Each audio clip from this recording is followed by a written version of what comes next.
그래서 인하점이 낮으면 낮을수록 위험하고 이 폭발 범위는 넓으면 넓을수록 위험하다.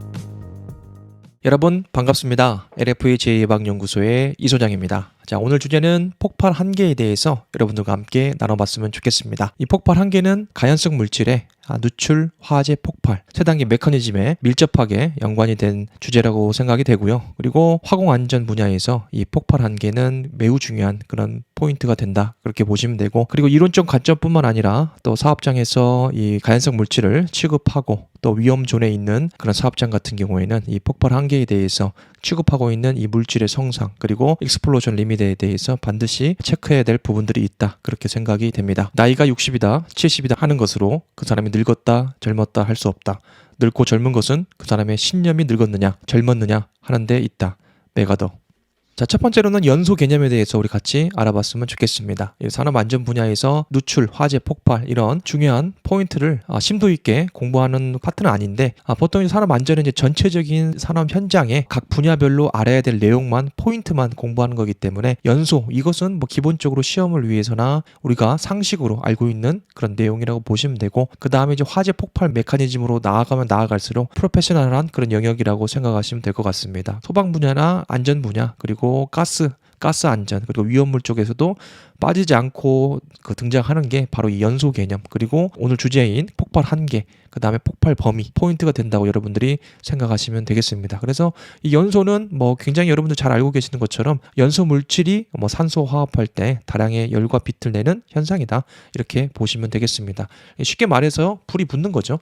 불이 붙는다는 것은 연소다라고 보시면 되고, 이론적으로 설명을 하려면은 이제 불이 붙으려면 당연히 가연물이 있어야 되고 일정량의 이 산소가 공급되어야 되겠죠. 여기에 추가적으로 점화원, 열적 점화원, 기계적 점화원, 통틀어서 점화원이라고 하는데 요놈이 존재해야 비로소 연소가 된다. 그래서 사실 연소 같은 경우에는 우리가 쉽게 연소는 일어날 수 있지만은 이 연소 다음의 메커니즘인 폭발 로 넘어가기 위해서는 이 세 가지가 정말 일정하게 잘 맞아야 된다. 그렇기 때문에 여러분들이 매스컴을 보더라도 이 화재 났다는 것은 굉장히 자주 접할 수가 있는데, 조금만 검색해봐도 화재 케이스가 굉장히 많은데 이 폭발 케이스는 그보다는 제가 봤을 때는 10분의 1 정도 줄어들지 않나 싶습니다. 그만큼 이제 폭발이라는 게 발생하면 이 화재에 비해서 굉장히 큰 파급력이 있긴 하지만은 실제로 이 폭발이 일어나려고 하면은 리밋이 걸려요. 그러니까 무조건 폭발로 이어지지 않는다. 익스플로전 리밋이 걸려야 된다. 그렇기 때문에 이 각 물질 취급하는 이 가연 물질의 성상에 따라서 저희가 오늘 다루는 주제는 화공 분야이기 때문에 화학 물질이 되겠죠. 그래서 화학 물질인데 그게 어떻게 분류가 되냐, 이게 가연성이냐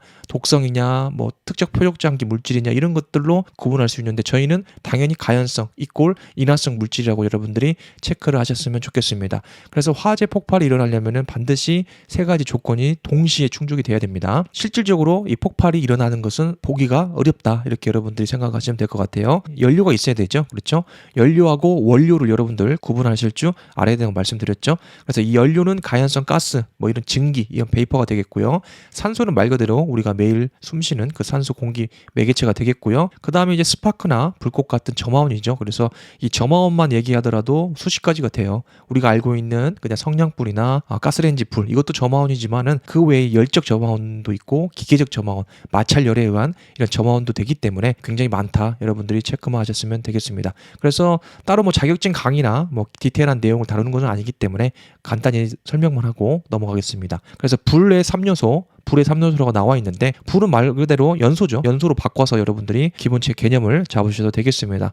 그래서 가연물이 있고요, 산소가 있고 이 점화원 세 단계가 있다. 그래서 밑에 보시면은 말 그대로 가연물은 불에 탈 수 있는 모든 물질을 얘기해요. 뭐 종이도 되겠고, 그다음 나무도 되겠고, 대표적으로 오늘은 이제 저희가 그런 것보다는 이제 고체, 액체, 가스 이 3상의 이런 인화성 물질, 가연성 물질을 말한다. 그렇게 보시면 될 것 같아요. 그래서 폭발 개념이기 때문에 이런 뭐 고체나 우리 주변에서 일반 화재에서 발생하는 케이스는 거의 없다라고 보시면 돼요. 화재가 나고 그 다음에 이제 폭발이 발생하는 경우도 있는데, 예를 들어서 LP 저장 탱크 사업소에서 사무실에서 화재가 났다고 가정하면 그건 일반 화재죠. 그렇죠? 그렇기 때문에 진화가 굉장히 쉬운데, 만약에 그 불이, 그 복사열이 외부에 보관 중인 뭐 인화성 그 본배 용기나 저장 리시버 탱크에 불이 옮겨붙을 경우에는 폭발이 발생할 수 있겠죠. 왜냐면은 그 본배나 저장된 탱크는 말 그대로 가둬둔 상태, 밀폐계라고 하는데 개방계하고 밀폐계 반대 개념이라고 여러분들 체크를 하시면 되겠고, 그 밀폐계에서 외부에서 열이 받았을 때 내부 압력 상승에 의해서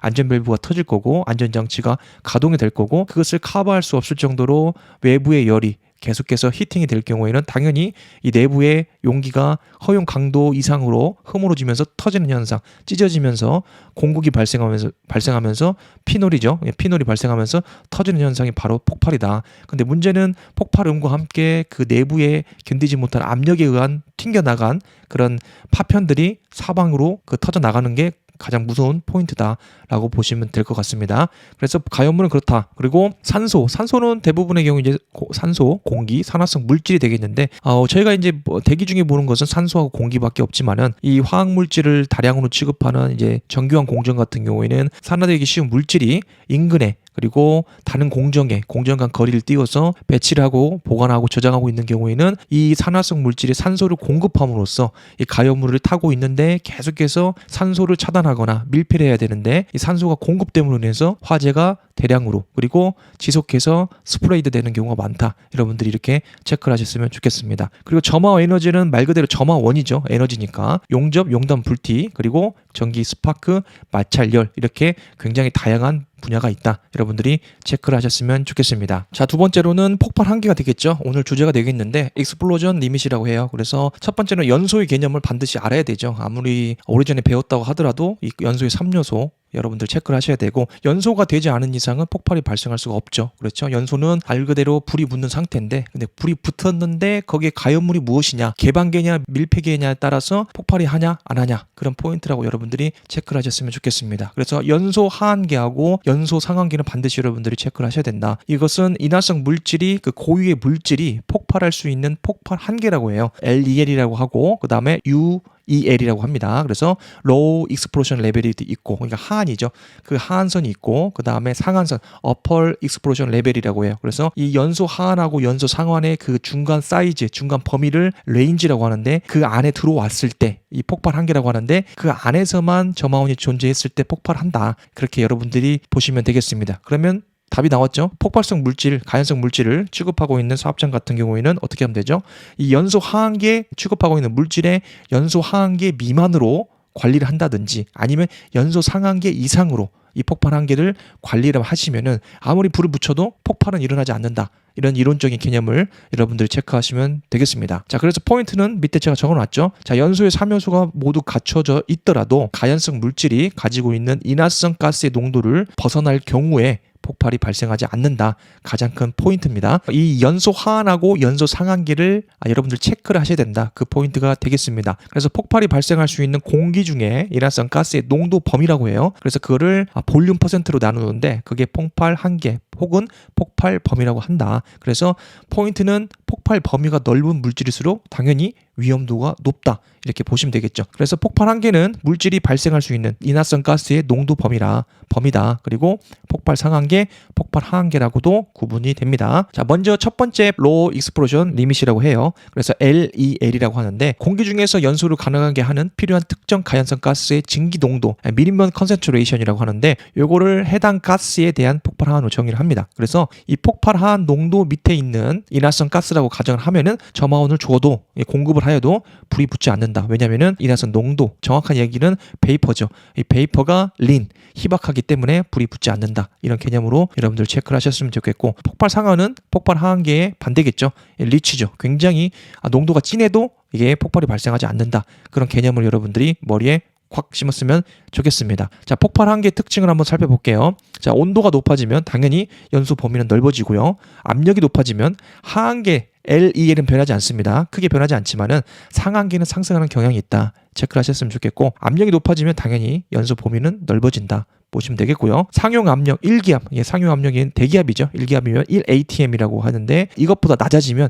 오히려 연소 범위는 좁아진다. 왜냐하면 압력하고 상관관계가 있기 때문에 압력이 높아지면 당연히 위험성이 커지고 연소 범위는 넓어진다. 그러니까 연소 범위 넓어진다는 것은 그만큼 폭발이 잘 일어나니까 이꼴 위험하다 이렇게 보시면 되겠고, 상용 압력보다는 당연히 낮아지면은 연소 범위 좁아지는 특성이 있다. 그러니까 압력하고 상관관계가 있다. 이렇게 여러분들이 체크를 하셨으면 좋겠습니다. 자, 가연성 가스하고 공기가 혼합된 경우보다도 산소가 혼합되었을 때 더 넓게 분포되는 현상이 있고요. 폭발 위험성도 당연히 커진다라고 보시면 돼요. 그래서 여러분들 체크해야 될 포인트는 뭐냐? 자, 우리 사업장에서 사용하고 있는 물질, 그게 가연성이냐? 인화성 물질이냐, 이걸 체크를 하셔야 되고요. 만약에 그게 체크가 됐으면은 이 연소 범위를 한번 체크를 해보셨으면 좋겠습니다. 이 강의를 듣고 달려가서 MSDS나 기타 자료를 찾으셔서 이 물질의 폭발 하한계하고 폭발 상한계를 여러분들이 한번 손으로 적었으면 좋겠습니다. 그리고 그 범위를 산출을 한번 해보시라 라고 보시면 돼요. 자, 그러면은 이 폭발 하한계를 어디서 보냐? MSDS에 다 나와 있습니다. 인하점도 나오고 폭발 하한계, 상한계, 하한계 나오기도 합니다. 그래서 만약에 그 폭발 상한계, 하한계 그 란에 해당 없음으로 표시가 되면은 이것은 인화성 물질이 아니라고 여러분들이 체크를 하시면 되고, 그런데 그 MSDS만 100% 믿으시면 안 된다. MSDS도 공급사에서 봤는데 엉터리로 작성되는 게 엄청 많기 때문에 여러분들이 더 중요한 것은 한번 체크를 해보셨으면 좋겠습니다. 자, 중요한 포인트는 연소 하한계하고 연소 상한계 사이에 그 레인지, 범위죠. 그 범위를 인화성 물질이 폭발할 수 있는 폭발 한계, 그 범위라고 한다.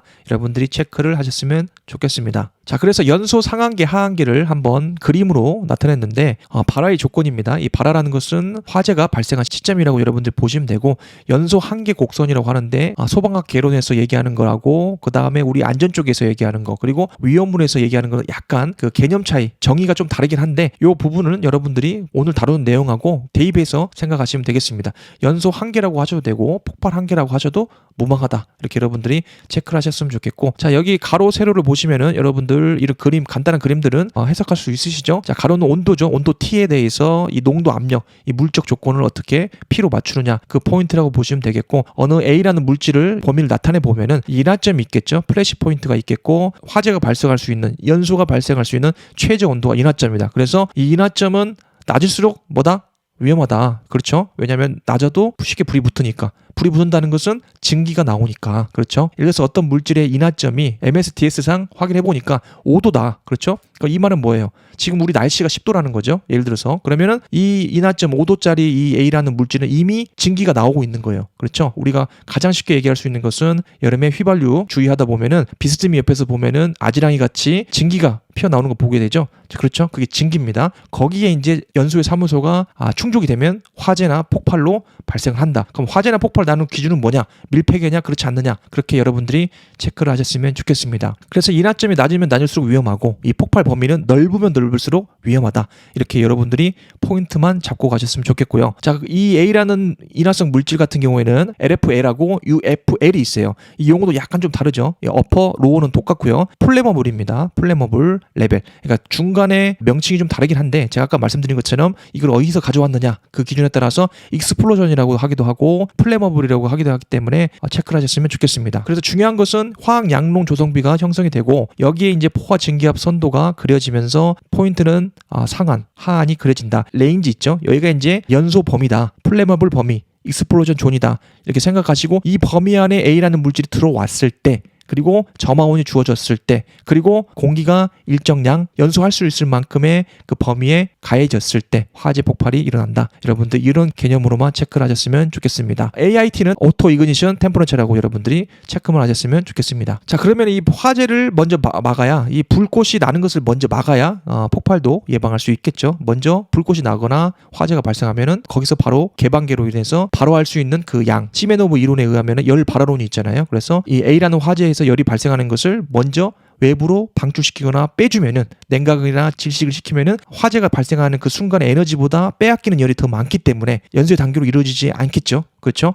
그렇지만은 연소열은 예를 들어서 1000인데 빼앗기는 열은 500밖에 안 된다. 그러면 이제 500이 살아있기 때문에 이 발화는 계속해서 지속될 가능성이 있다. 이렇게 여러분들이 체크를 하셨으면 좋겠습니다. 그래서 발화의 예방 대책은 여러분들이 보시면은 쉽게 알 수 있죠. 제거하거나 억제하거나 냉각하거나 질식이 있다. 이런 4가지 방법을 통해서 가연물이나 연쇄 반응이나 산소 공급이나 점원을 차단하는 거죠. 그리고 억제하는 거죠. 그리고 제거하는 거다. 그래서 소화 방법에 따라서 이런 방법들이 있다라고 보시면 될 것 같아요. 발화의 예방 대책 그림만으로도 1시간 이상 강의가 되기 때문에 제가 간단히만 체크하고 넘어가도록 하겠습니다. 자, 세 번째로는 물질별 폭발 한계가 있어요. 그래서 외국 그 도서 같은 거 보면은 케미컬 데이터북이라고 해서 여러분들이 만약에 좀 더 이 분야에 전공을 하고 싶거나 만약에 화공 안전 분야에서 지금 학부 시절이나 이런 대학원 시절을 지내고 계신 분들 보면은 이런 데이터를 쉽게 구할 수가 있을 거예요. 그래서 외국 논문 찾아보셔도 되고 가장 쉬운 것은 코자 가이드 그리고 안전보건공단 가셔가지고 이 자료들을 쉽게 다운받을 수 있다. 여러분들이 생각을 하셨으면 좋겠습니다. 그래서 아세톤부터 해가지고 이 가스명부터 LEL, UEL 이렇게 포인트가 돼 있고 그래서 하한하고 상한이 이렇게 구분이 돼 있다라고 보시면 되겠습니다. 포인트는 이제 요 2.6하고 13.0 이거 나누면은 값이 나오겠죠. 이 값하고 요하고 요거 나누는 거 값하고 그러면은 넓으면 넓을수록 위험하니까 당연히 이 아세틸렌이 더 높겠죠. 얘는 이제 기껏 해봤자 얼마 안 되잖아요. 그렇죠? 근데 얘는 2.5에서 100이니까 폭발할 수 있는 범위가 높다. 그러면 결론은 위험하다. 이렇게 보시면 되겠습니다. 자, 르사틀리의 법칙 여러분들 알고 계시죠? 폭발 한계 계산법이 있는데 여러분들 직접 제가 올려놨으니까 한번 체크를 해보셨으면 좋겠습니다. 그래서 어떤 물질의 폭발 한계를 계산하고 싶다. 이렇게 계산하시면 돼요. 그리고 연소 하한계는 UFL인데 여기 있다 보시면 되고 예제 문제 제가 올려놨으니까 아주 간단합니다. 산수입니다. 산수. 기본이기 때문에 만약에 혼합 물질을 아세틸렌과 암모니아를 3대 7로 혼합된 가스에는 연소 하한계 상한계가 6에서 34.8로 나눠진다. 이렇게 여러분들이 기본 개념만 잡고 가셨으면 좋겠습니다. 여러분 어떠셨습니까? 오늘도 여러분들 산업 현장에서 그리고 가정에서 그리고 개인의 삶에서 최고의 날을 보내시기 바랍니다. 감사합니다.